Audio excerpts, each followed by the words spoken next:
Well, as the Matric class of 2021 is gearing up for its upcoming final exams, we take a look at the impact of having to prepare for those examinations with limited teaching time. To unpack this, Dr. Saths Cooper from the Pan-African Psychology Union is joining us now here on the Midday View. Doc, good afternoon. Thank you very much for joining us. I mean, just as I was thinking about this interview, I was thinking, Matric exams are tough anyway, at any time. They can't, I mean, I can't even imagine how tough the situation has become for the class of 2021. Limited teaching time, limited learning time, limited preparation time. It's really, really difficult.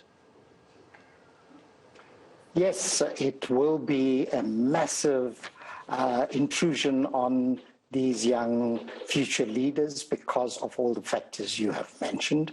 And I think our society also places undue stress on Matric exams. I don't think any other exams in this country historically and currently experience that level of anxiety. So for most of the students taking the exam, as well as the parents and peers, this becomes a high-stress environment.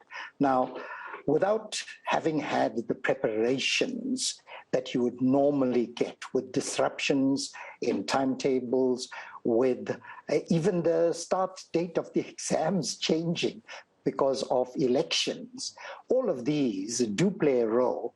And I just want to point out that it's normal to experience some degree of anxiety before taking any important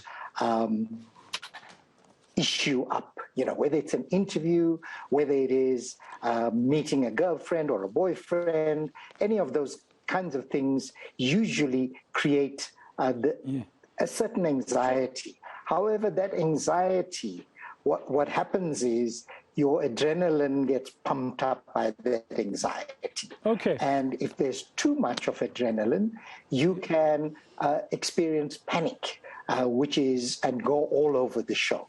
On the other hand, one can get totally depressed by the situation and tend to withdraw. So both of those are extremes, which I think we need to watch in our children. Now, and if any of the students are watching, they need.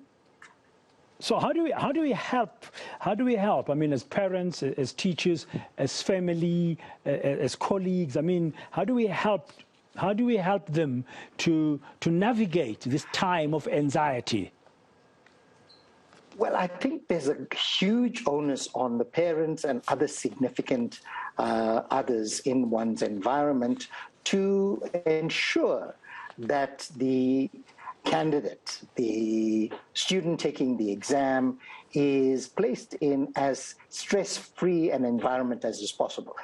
Easier said than done then, because most of us live in high stress. However, getting into a regular routine of good study habits, taking regular breaks, exercising, and eating well, sleeping well, and ensuring that we support our children at this time, setting the right study times, staying focused, drawing up patterns, taking notes, mnemonics, you know, memorizing certain things, all of those play a role. And I think that if the students begin to adopt a healthy attitude to what they're supposed to present in the exam, the better they will be.